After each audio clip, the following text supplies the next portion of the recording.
తారక రామనగర్ అండి, 17వ divisional, YCP ప్రభుత్వం. మేము రామరెడ్డి గారిని గెలిపించాం కార్పొరేటర్గా. మా ఇళ్ళకి, మా ఇంటికి, మా ఈ ఏరియా ఓలు మొత్తానికి ఆయన ఎన్ని చోట్ల ఆయనకి ఎంతమంది ఓట్లు వేశారు. ఆ ఇంటింటికి నేను పెద్ద కొడుకులాగా మీకు ఏం కావాలో అన్నీ చేసి పెడతానన్నాడు. మీ బాధలు ఏమున్నా సరే నాకు చెప్పండి, 24 గంటల్లో మీ బాధలు నేను తీరుస్తా. ఎనీ టైం నా ప్రభుత్వం ఉన్నంతకాలం నేనే బాధ్యుడిని. రాజశేఖర రెడ్డి గారు బతికినంతకాలం ఆయనే పరిపాలించాడో, ఆయన కుమారుడైన జగన్మోహన్ రెడ్డి గారు వచ్చాడు, అంతకంత నేను చేపిస్తా, నేను చేయించుకుంటా. మీరు నాకు కావాలి, నేను మీకు కావాలని చెప్పి రామరెడ్డి గారు హామీ ఇచ్చాడు. ఇక్కడ వాటర్ నిలబడిపోయి ఖచ్చితంగా 3 నెలలు నిండిపోయింది. 3 నెలల నుంచి 4 కుటుంబాలకి దారి లేదు, అడ్డుగట్టిచ్చేశాడు. ఆయన కట్టించాడో అక్కడ కాంట్రాక్టర్ కట్టాడో తెలీదు. అసలు కాంట్రాక్టర్కి ఈ రోడ్డుకి సంబంధం లేదు. వాళ్ళకి సంబంధించింది కాంట్రాక్ట్ చేసుకోవచ్చు.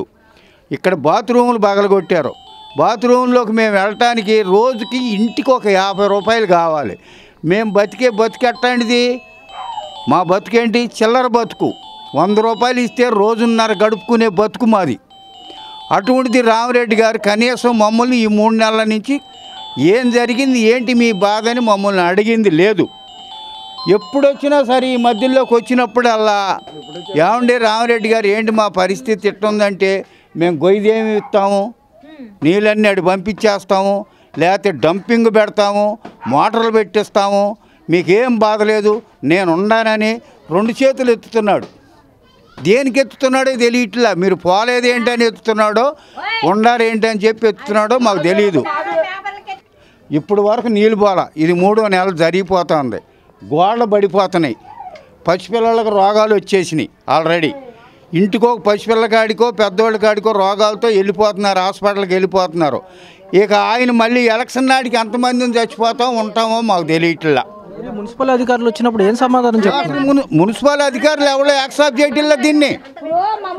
మున్సిపల్ ఆఫీసర్స్ వచ్చి ఎవరు కూడా ఇప్పటికి యాక్సెప్ట్ చేయట్లా. కాంట్రాక్టర్ది అంటున్నారు కానీ ఎవరు కూడా జడిచిపోతున్నారండి. కేసులు పెడతామంటున్నారు మున్సిపాలిటీ వాళ్ళు వచ్చి. కాంట్రాక్టర్ మున్సిపాలిటీ వాళ్ళు వచ్చి మేము కేసులు పెడతాం మీరు ఏమన్నా మాట్లాడితే అని వీళ్ళు మమ్మల్ని బెదిరిస్తున్నారు. రేపు 2024 ఎలక్షన్ నోటిఫికేషన్ రిలీజ్ అవబోతుంది 2-3 రోజుల్లో. రేపు అధికారులు రాబోతున్నారు, అప్పుడు ఎలా నిలదీయబోతున్నారు సార్ మరి వాళ్ళని? అధికారులు వస్తారు, ఎవరు అధికారికంగా వస్తున్నారో రావట్లేదో తెలియట్లా. వాళ్ళు వచ్చి ఏంటమ్మా మీ సమస్య అంటున్నారు. సార్ మాకు ఈ గొయ్యి అన్నాం అనుకో వెనక్కి తిరిగి వెళ్ళిపోతున్నారు. దాన్ని యాక్సెప్ట్ చేయట్లా.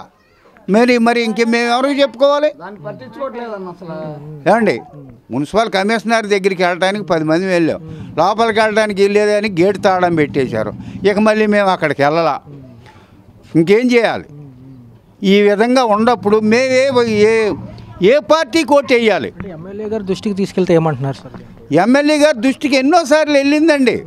అంటే ఇప్పుడు కార్పొరేటర్ దగ్గరికి వెళితేనే ఎమ్మెల్యే దగ్గరికి వెళ్ళేది. డైరెక్ట్గా మేము ఎమ్మెల్యే దగ్గరికి వెళ్ళలేం కదా. కార్పొరేటర్ గారు మేము ఆయనకి ఇన్ఫార్మ్ చేస్తే ఆయనకి ఇన్ఫార్మ్ చెయ్యాలి కదా. చేసాడో లేదో తెలియదు. ఎమ్మెల్యే గారికి ఇన్ఫార్మ్ చేస్తే ఆయన వచ్చి ఒక్కసారి అయినా చూస్తాడుగా, చూడాల. అప్పుడు ఏం చేయాలి? అంతే కదండి. మేము ఎన్ని కుటుంబాలు ఇప్పుడు 100 కుటుంబాలు నాశనం అయిపోవడానికి సిద్ధంగా ఉన్నాయి. మరి ఎన్ని ఇళ్ళు పడిపోతాయో తెలియట్లా. మా బాధలో ఇన్ని బాధలు ఉన్నాయి. మేము రోజువారీ కష్టపడి బతికేవాళ్ళం. మా కష్టానికి గుర్తింపు లేదు. ఏ పార్టీని నమ్ముకుని ఓటు వేయాలో వేయక్కర్లేదో కూడా తెలియకుండా ఉంది మా బతుకులు. అది పరిస్థితి.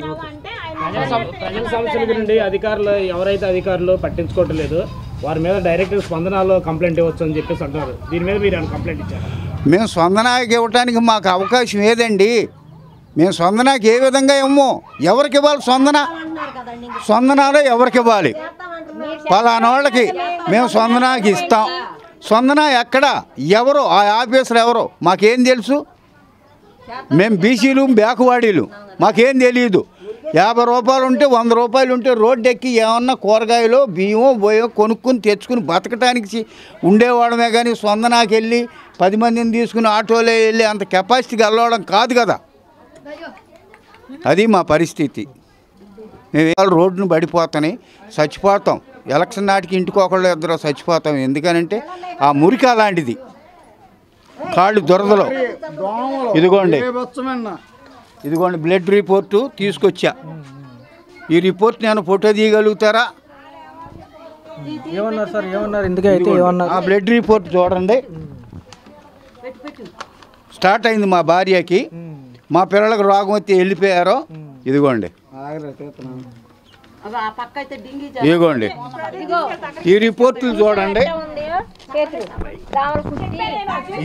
ఈ విధంగా రిపోర్ట్లు వారం రోజుల నాడు ఒక హాస్పిటల్కి వెళ్ళా, అక్కడ తగ్గల. నిన్న ఒక హాస్పిటల్కి వెళ్ళా, మళ్ళీ బ్లడ్ రిపోర్టులు మళ్ళీ ఇంకో సాటకి రాశారు. మళ్ళీ ఇంకొక హాస్పిటల్కి వెళ్ళా. కనీసం ఈ వారంలో 3 హాస్పిటల్ తిరిగానండి. మా పిల్లలకు బాగోపోతే అసలు వాళ్ళు వెళ్ళిపోయారు. మళ్ళీ మా ఆవిడికి మొదలైంది. నాకు దగ్గు జలుబు ఇవాళకి 3 రోజుల నుంచి వస్తుంది. నా కర్మ ఏంటి అనేది నాకు అర్థం కావట్లేదు. ఆ విధంగా ఎన్నిళ్ళల్లో ఎంతమంది ఉన్నారో ఎవరికి తెలియదు కదా. ఒకరికొకరికి చెప్పుకోవడానికి కూడా మాకు ఓప్స్ లేదండి. మమ్మల్ని దేవుడు కాపాడుతాడో, పార్టీ జగన్మోహన్ రెడ్డి గారు కాపాడుతాడో, రామరెడ్డి గారు కాపాడుతాడో అనేది మాత్రం మాకు కాస్త మీకు తెలియపరిస్తే చాలు. అది అంతే. టీవీ మరి మా సమస్య చిన్నదైనా చితకదైనా మా సమస్య పట్టించుకునే వాళ్ళు మాకు కావాలి. కానీ అసలు అది ఇప్పుడు ఆ వాళ్ళు ఏం చేసిద్ది? ఇప్పుడు ఆ వాళ్ళు వచ్చి మాకేం పెట్టట్లేదు. ఇక్కడికి ఆడపిల్లలు అందరం పొద్దునే పనికి వెళ్ళే వాళ్ళమే. అందరం ఇక్కడ ఎత్తుకొని నడవాలంటే ఏం నడుస్తాము? ఆ రోడ్లోకి వచ్చి చూడండి మీరు ఒకసారి, ఎంత ఇబ్బంది పడుతున్నాం. పచ్చగా అయిపోయినాయి వాటర్ మొత్తం. పిల్లలు ఆడుకుంటాకి లేదు, చెయ్యటాకి లేదు, తిరగటాకి లేదు. మా నీళ్ళే మేము వాడుకున్నట్టుంది. వాటిలోనే ట్యాపులు నడుస్తున్నాయి. మరి అయ్యే తాగే వాళ్ళు ఉన్నారుగా. కట్ట మీద నుంచి వాటర్ తెచ్చుకోవాలంటే బిందులతో ఎలా తెచ్చుకుంటాం, జారి పడిపోతున్నారు. పారిశుద్ధ్య మున్సిపల్ కార్మికులు వచ్చినప్పుడు కానివ్వండి, సమస్యలు చూసుకునే లైన్ అధికారులు కానివ్వండి, వాళ్ళు ఏం చెప్తారంటే ఆ నీళ్ళు వెళ్ళట్లేదు, మేమేం చేసామమ్మని వాళ్ళ చేతులు ఎత్తేసేస్తున్నారు.